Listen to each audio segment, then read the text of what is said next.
열왕기하 14장 말씀입니다. 열왕기하 14장에는 남유다에는 아마시아 왕의 그런 이야기이고, 북이스라엘에는 여로보암 2세의 이야기입니다.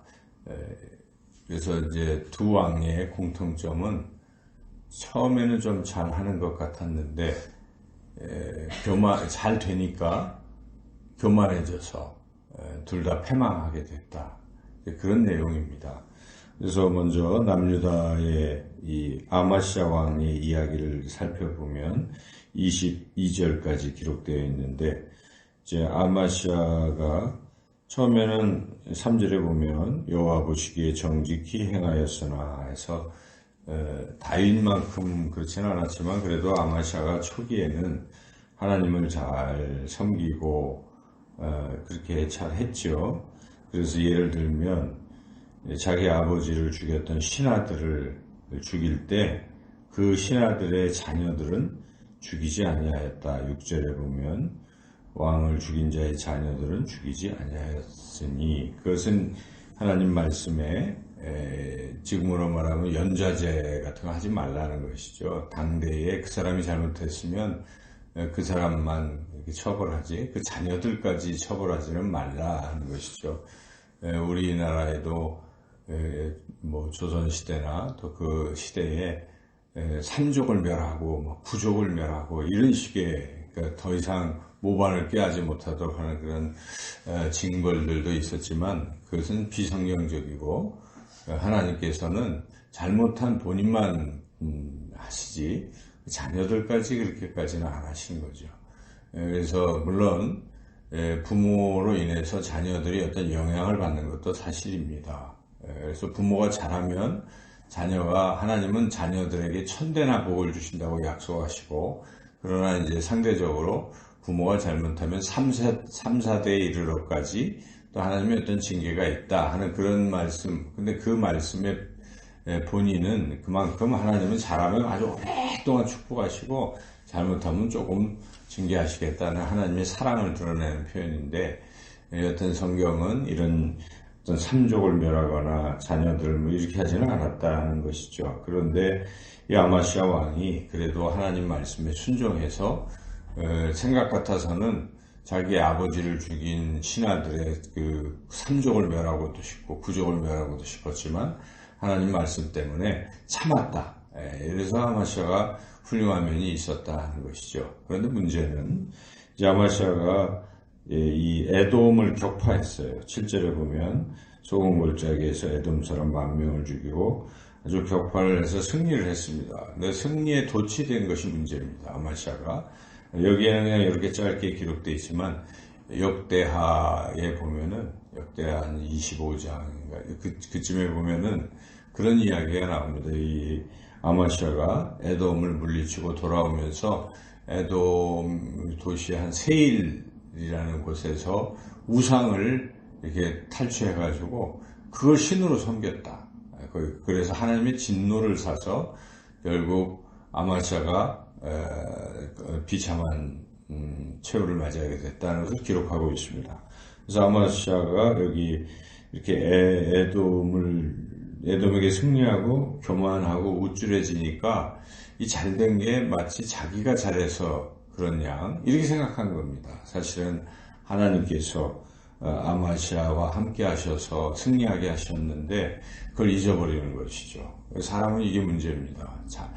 힘들 때는 하나님 도와주세요 막 이렇게 하다가 좀 형편이 풀리고 잘 되면 나태해지고, 또 하나님을 생각하지 않고 자기가 잘해서 그랬다고 생각하고 하나님께 감사도 안 하고 또 하나님 말씀에 다시 이렇게 순종하지도 않고 섬기지도 않고 끝까지 변함없이 신앙생활을 유지한다는 게 쉽지가 않습니다. 인간은 다 잘 되면 우쭐하고, 그래서 선즉 넘어질까 조심하라 하는 말씀도 있습니다.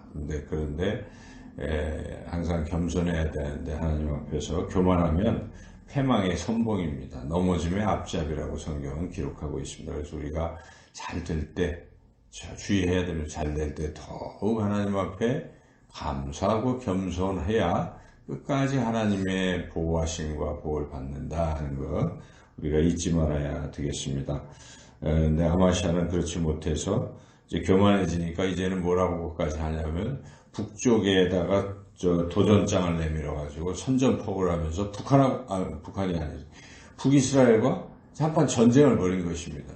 근데 웬걸 전쟁하다가 결국 전쟁터에서 붙잡혔어요. 그래서 온갖 수모를 다 당하고 뭐 이러다 보니까 이제 부하들도 신하들도 우습게 보고 결국은 나중에 신하들에 의해서 죽임을 당하는 이제 그런 비참한 최후를 맞이하게 되었다 하는 것이죠. 여기 19절에 보시면 예루살렘에서 무리가 그를 반역하는 거로 그가 라기스로 도망하였더니 반역한 무리가 사람을 라기스로 따라보내 그를 거기서 죽이게 하고 이 아마시아가 결국 죽임을 당했다. 우리가 이 한 인생을 보면서 잘 될 때 겸손했더라면 이 아마시아도 아마 훌륭한 선한 왕들처럼 뭐 아사왕, 여호사밧 왕 뭐 등등처럼 아주 멋지게 인생을 잘 살았을 텐데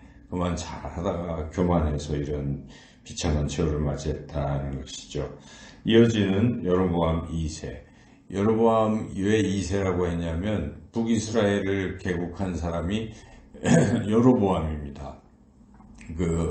솔로몬의 신하였기도 한데 솔로몬의 아들 르호보암이 폭정을 하고 하니까 이 여로보암을 중심으로 10지파가 결속해서 북이스라엘을 세운 것인데 그래서 여로보암이 이제 태조인데 북이스라엘. 근데 문제는 여로보암의 죄는 금송아지를 둘씩이나 만들어서 베델과 단에서 각각 또 섬기는 이런 죄를 저질렀는데 이 여로보암의 죄를 그 뒤에 북이스라엘 왕들이 다 답습을 해가지고 계속 이제 악한 왕들만 나왔는데 그나마 예후라는 이제 왕이 잘못된 아합을 단죄하고 새로운 정권을 차지하게 돼서 하나님께서 예후를 축복하셔서 4대에 걸쳐서 이제 지금 여로보암 2세도 그 가문인 것이죠. 그래서 여로보암 2세 때는 어찌 보면 가장 나라가 부강해지는 그런 복을 받게 됩니다. 그래서 마치 우리나라로 보면은 영토가 가장 넓었던 뭐 고국 원항인가요? 장수왕 때인가? 광개토 대왕 이어서 고구려 때 가장 영토가 넓었듯이 여로보암 2세 때 북이스라엘은 가장 영토가 넓었습니다. 그래서 아주 부강한 나라, 경제적으로도 부강한 그런 나라가 되었습니다. 그러나 이 여로보암 2세가 그렇게 된 것은 여로보암 2세 스스로의 어떤 그게 아니고 하나님께서 그에게 은혜를 베풀어 주셔서 그렇게 된 것이죠. 그래서 그게 25절, 26절에 나오는데 26절 한번 읽어보겠습니다. 이는 여호와께서 이스라엘의 고난이 심하여 매인자도 없고 노인자도 없고 이스라엘을 도울 자도 없음을 보셨고 그래서 27절에 그렇게 하셨다 하는 것이죠. 그래서 결국 하나님의 은혜로 여로보암 2세 때 북이스라엘이 부강하고 강성하게 되었는데 여로보암 2세는 여전히 우상을 섬기고 또한 잘못된 것이 하나 큰 잘못은 정의가 사라진 것입니다. 그 땅에. 그래서 불의가 판을 치고 힘 있는 자들이 약한 사람을 자꾸 괴롭히는 이제 그런 나라가 되었어요. 그래서 그때 당시에 활동하던 선지자가 아모스 선지자인데 아모스를 읽어보면은 정의가 뭐 아주 다 이렇게 됐다. 그래서 정의가 강물처럼 공의가 하수처럼 흐르는 나라가 되어야 된다 하고 아모스가 계속 외치기도 했죠. 그래서 그런 두 가지 항상 이스라엘이 망하는 이유는 하나님 대신 우상을 섬기는 것과 약한 자들을 괴롭히는 것, 이 두 가지 때문에 결국 망하게 되는데 여로보암 2세 때 바로 그러한 죄악을 저질렀던 것이죠. 그래서 여로보암 2세도 마찬가지입니다. 아주 나라가 강성하게 됐을 때 이게 다 하나님이 해주셨구나 하고 하나님을 잘 섬기고 하나님 감사하고 이렇게 살아가야 되는데 우쭐거리고 자기가 마치 한 것처럼 하다가 결국 여로보암 2세 이후에 급격히 북이스라엘은 몰락하게 되고 얼마 안 지나서 아수르에 의해서 완전히 나라가 사라져버리는 그런 비극을 맞이하게 되는 것이죠. 오늘 24장의 아마샤나 여로보암 2세나 공통점은 잘 됐어요. 둘 다 아주 잘 됐습니다. 그런데 잘 될 때 교만해서 하나님을 잊고 하나님께 감사하지 않고 하나님 대신 다른 걸 자꾸 우상을 섬기고 이러다가 결국 패망하게 됐다는 것을 우리가 잘 깨닫고, 우리 신앙에서는 다른 게 아닙니다.